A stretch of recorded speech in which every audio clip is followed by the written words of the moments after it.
చూసారు కదండి ఎంత బాగా వేగిపోయాయో, చాలా బాగా వేగిపోయాయి. యాక్చువల్లీ ఇది చాలా మందికి ఎందుకు చేసుకోరంటే చేసుకోవడం రాకండి. ఎందుకంటే పాపం అది వాళ్ళ తప్పు కాదు. అది చామగడ్డ ఏమవుతుందంటే తొందరగా మెత్తబడిపోతుంది కుక్కర్లో పెట్టినా దేంట్లో పెట్టినా. అలా కాకుండా మీరు సపరేట్గా మీరు గిన్నెలో నీళ్లు పోసుకుని హ్యాపీగా ఒక 5 to 6 minutes 8 minutes బాగా మరగనిచ్చేసే వరకు, బాగా బాయిల్ అయ్యే వరకు ఉంచేస్తే సపరేట్ గిన్నెలో కుక్కర్లో కాకుండా అప్పుడు ఇలా మ్యాష్ అయిపోవండి.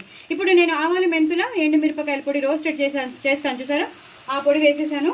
అది వేస్తే మాత్రం మంచి ఫ్లేవర్ వస్తుంది. కుక్కర్లో పెట్టి చేస్తే కానీ, ప్రెషర్ ప్యాన్లో పెడితే మాత్రం, ఉడకబెడితే మాత్రం మ్యాష్ అయిపోతాయి. ఇలా సపరేట్ గిన్నెలో ఉడకబెడితే మాత్రం ఏమీ కాదండి, చక్కగా ఉంటుంది. ఇలా విడివిడిలాడుతూ వస్తాయి.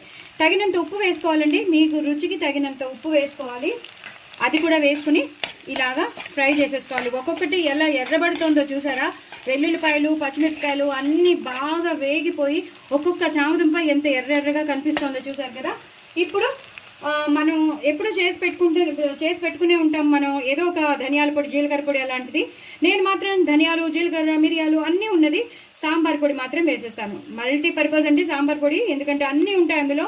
సో సాంబార్ పొడి వేసేస్తే మాత్రం సూపర్ ఫ్లేవరే కాదు, మంచి టేస్ట్ ఎన్హాన్స్ అవుతుంది. దీన్ని కూడా ఇలా వేయించేసుకోవాలి. ఇప్పుడు అసలైన ఇంగ్రీడియంట్ కారం వేసుకోవాలండి, అదిరిపోతుంది. ఇంకెలాంటి అల్లం వెల్లుల్లి పేస్ట్ ఏం వేయక్కర్లేదు, ఎలాంటి గరం మసాలా కూడా వేయక్కర్లేదు. అన్నీ మనం వేసేసాం, పౌడర్స్ అన్నీ వేసేసాం. కారం మాత్రం కొంచెం 1 spoon కాకుండా 2 spoons వేసుకుంటే మాత్రం చాలా చాలా టేస్టీగా ఉంటుంది. నేను స్వస్తిక్ వాడాను, చాలా ఎర్రగా ఉంది, సూపర్ ఉంది. చూసారు కదా ఎంత టెంప్టింగ్గా ఉందో, చూసారు కదా. చాలా చాలా బాగుంటుందండి. పిల్లలు అయితే ఇష్టపడతారు.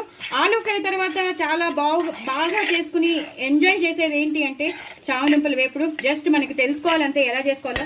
సో నేను మీకు నేర్పేశాను కాబట్టి మీరు తప్పకుండా చేసేసుకోండి. చాలా చాలా టేస్టీగా ఉండే చామదుంపల వేపుడు కనిపిస్తుంది కదా మీకు, చూస్తున్నారు కదా. వేడివేడి అన్నంలో చక్కగా ఇలా అద్దుకుని తినండి, ఎంత బాగుంటుందో. ఇందులో ఉన్న పచ్చిమిరపకాయలు కూడా మీరు తినేయచ్చు అనమాట, అస్సలు కారం ఉండవు. సో డూ ట్రై ఇట్ అండి. నా ఛానల్ మాత్రం సబ్స్క్రైబ్ చేసుకోండి, సపోర్ట్ చేయండి. ఇప్పుడు హాలిడేస్ కాబట్టి పిల్లలకి ఇలా చేసి పెట్టండి. 1-2 సార్లు తినేస్తారు హ్యాపీగా. పప్పన్నమో, చారన్నమో, పెరుగన్నం పెట్టేసేయండి, కడుపు నిండిపోతుంది. మిమ్మల్ని అస్సలు ఏడిపించరు, పిల్లలే కాదు పెద్దవాళ్ళు కూడా ఏడిపించరు, అంత టేస్టీగా ఉంటుంది.